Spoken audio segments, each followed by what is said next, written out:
ಈ ಹಾಲು ಅನ್ನೋದು ತುಂಬ ಮುಖ್ಯವಾದ ಪದಾರ್ಥ.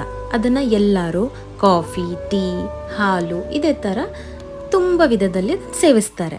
ಆದರೆ ಒಂದಿನ ಹಾಲಿಗನ್ಸುತ್ತೆ ನಾನು ಇಷ್ಟೊಂದು ಯೂಸ್ಫುಲ್ ಇದ್ದೀನಿ ಅಥವಾ ನನ್ನನ್ನು ಇಷ್ಟೊಂದು ಥರ ಬಳಸ್ತಾರೆ, ಆದರೆ ರಾತ್ರಿ ಆದ ತಕ್ಷಣ ನನಗೆ ಹುಳಿ ಹಾಕ್ಬಿಡ್ತಾರಲ್ಲ, ನನಗೆ ಹುಳಿ ಹಿಂಡ್ಬಿಡ್ತಾರಲ್ಲ, ನಾನು ಏನು ಮಾಡಿದ್ದೀನಿ, ನನ್ನಿಂದ ಏನು ತಪ್ಪಾಗ್ತಾ ಇದೆ, ನನ್ನನ್ನು ಹಾಲಾಗೆ ಇರೋಕ್ಕೆ ಯಾಕೆ ಬಿಡ್ತಾ ಇಲ್ಲ ಅಂತ ಯೋಚನೆ ಮಾಡುತ್ತೆ.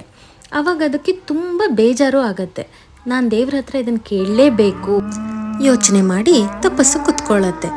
ಸ್ವಲ್ಪ ದಿನಗಳ ನಂತರ, ಸ್ವಲ್ಪ ವರ್ಷಗಳ ನಂತರ ಆ ತಪಸ್ಸಿಗೆ ದೇವರು ಮೆಚ್ಚಿ ಪ್ರತ್ಯಕ್ಷ ಆಗ್ತಾರೆ.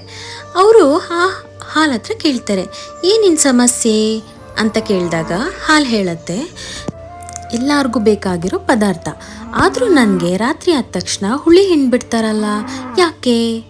ಅದಕ್ಕೆ ದೇವ್ರು ಹೇಳ್ತಾರೆ, ಓ ಇದಾ ನಿನ್ನ ಸಮಸ್ಯೆ, ನಿನಗೆ ಯಾಕೆ ಹುಳಿ ಹಿಂಡ್ತಾರೆ ಅಂದರೆ, ನೀನು ಹುಳಿ ಹಿಂಡಿದ್ರೆ ಮೊಸರಾಗ್ತೀಯಾ, ನೀನು 1 ದಿನ ಜೀವಿಸೋನು 2 ದಿನ ಜೀವಿಸ್ತೀಯಾ, ಅದೇ ಮಜ್ಜಿಗೆ ಮಾಡಿದ್ರೆ ಇನ್ನು 3 ದಿನ ಬದುಕ್ತೀಯಾ, ಅದೇ ಥರ ಕೆನೆ ತೆಗೆದು ಬೆಣ್ಣೆ ಮಾಡಿ ತುಪ್ಪ ಮಾಡಿದ್ರೆ ತಿಂಗಳಾನುಗಟ್ಟಲೆ ನಿನ್ನ ಆಯಸ್ಸು ವೃದ್ಧಿ ಆಗತ್ತೆ, ಹಾಗೆ ನಿನ್ನ ಬೆಲೆನೂ ಜಾಸ್ತಿ ಆಗಿರುತ್ತೆ.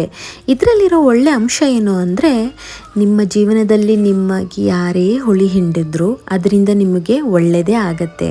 ಅದನ್ನು ಕಾಯೋದಕ್ಕೆ ದೇವ್ರು ಇದ್ದೇ ಇರ್ತಾರೆ. ಈಗ ನೀವು ಕಳ್ಕೊಂಡಿದ್ದಕ್ಕಿಂತ ಮುಂದೆ ಸಿಗೋ ಲಾಭನೇ ದೊಡ್ಡದಾಗಿರುತ್ತೆ.